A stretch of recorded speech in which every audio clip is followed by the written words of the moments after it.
Welcome viewers to another additional Warworld Bots test server. Thank you for watching and tuning in. This is 2019 June 15th and 16th version 5.2.0 package 631. You'll see the Avalanche, which is the heavy version of the Tulumba and Pin in action.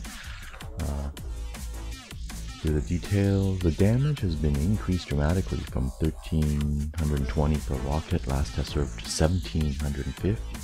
Same range, 500 meters. Reload time is reduced. In the past it was 4 rockets for every 3 seconds, so that's 1.33 rockets per second. Now it's 1 rocket for every second instead. But the ammo is now 16 rockets rather than just 12, so that's a big buff. Okay, so slow rate of fire but more rockets. You'll also see the igniter. This is the medium version of the Ember and Blaze. It has been buffed as well. Damage used to be 249, now it's 335. Same range, 350 meters. Same reload time, 5 seconds. You'll see in action the Accelerator. That speeds up the movement by 10%. Doesn't sound like very much. And you will see the Fortifier in action, 18% to regeneration of shields, 18% bonus to energy shields and physical shields. I have this on the Bulwark. That'll buff its Aegis shield hopefully, and then the physical shield of Aegis, which has no inner shields. The Nemesis it shouldn't apply to. I have nuclear reactors on everything else. No shields at all on the Aujun or the Falcon, so let's get started. I'm going to play rather aggressively, that is, I'm going to start charging towards the enemy and hanging back so you can see all the robots and weapons in action. So I'm going to play rather aggressively. There will possibly be a wait on test server because this is test server, not real server, so a lot fewer players.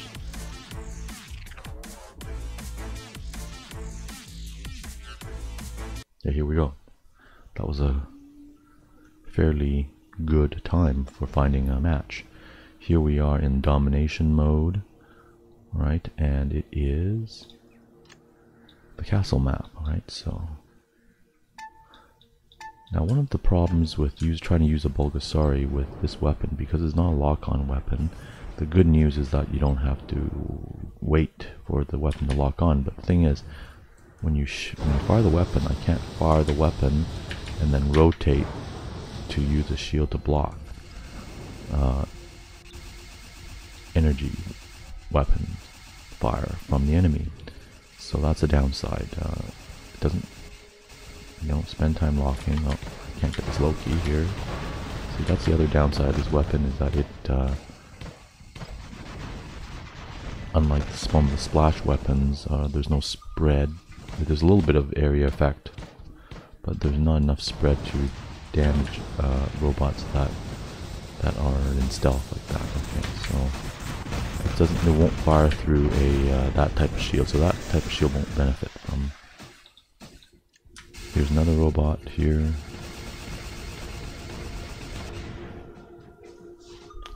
The Bulgasari shield, 18% does help the physical shield.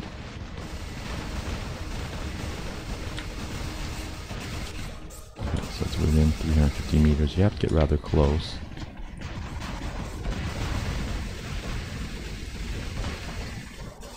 But a little bit of area of effect, splash type. I'm locked down again.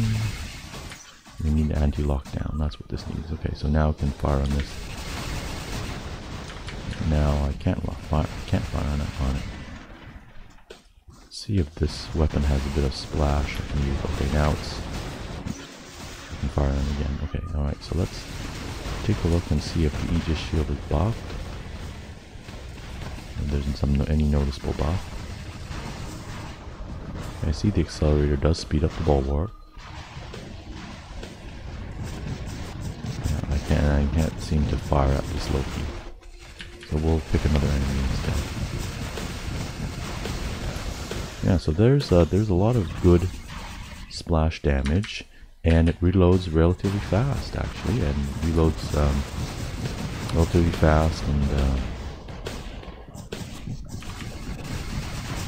has decent number of rockets.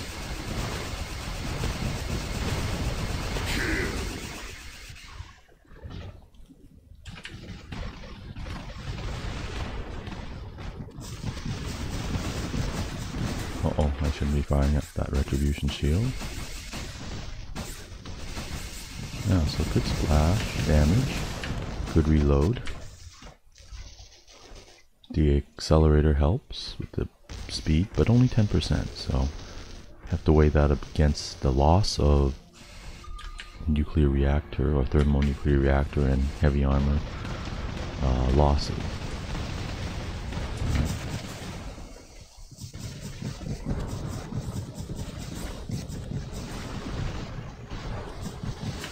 Should have turned my Aegis shield on against okay, so here we have, yeah, good splash damage.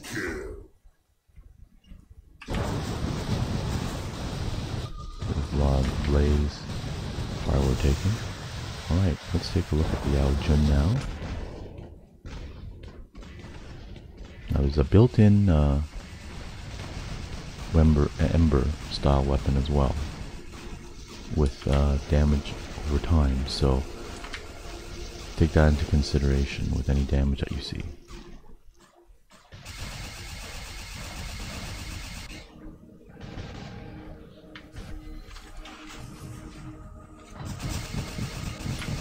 Try to fly relatively fast here so that enemies can't target us. Yeah, this is very difficult to target. This is fairly difficult to target, but the splash damage helps. Because Aojun's so fast, you need something that can splash or something that can lock on.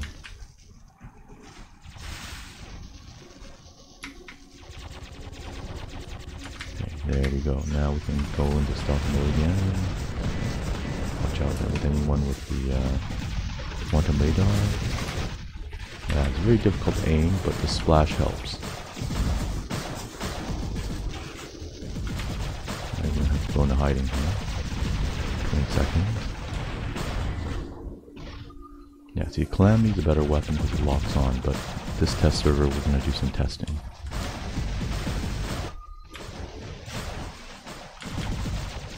One now.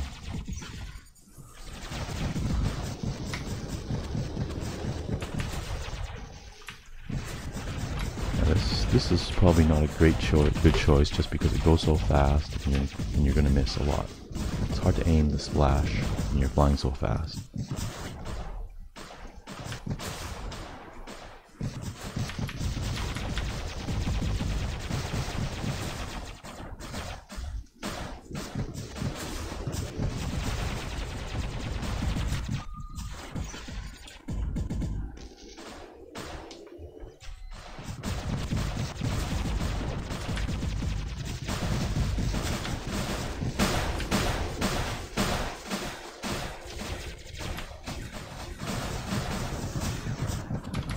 Dragon's Breath is really good, but you have to be within 350 meters.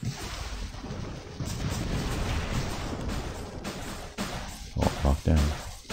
Let's do some healing. Oh, that's it. Okay, now the Falcon. Now,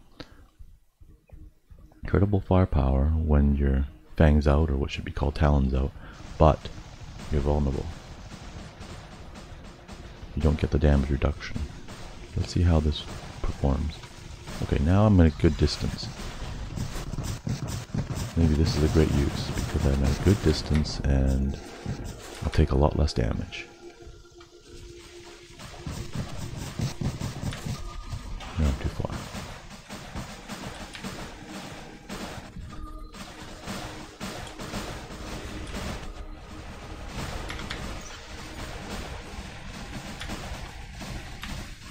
Let's see if we can damage these 3 enemies with splash.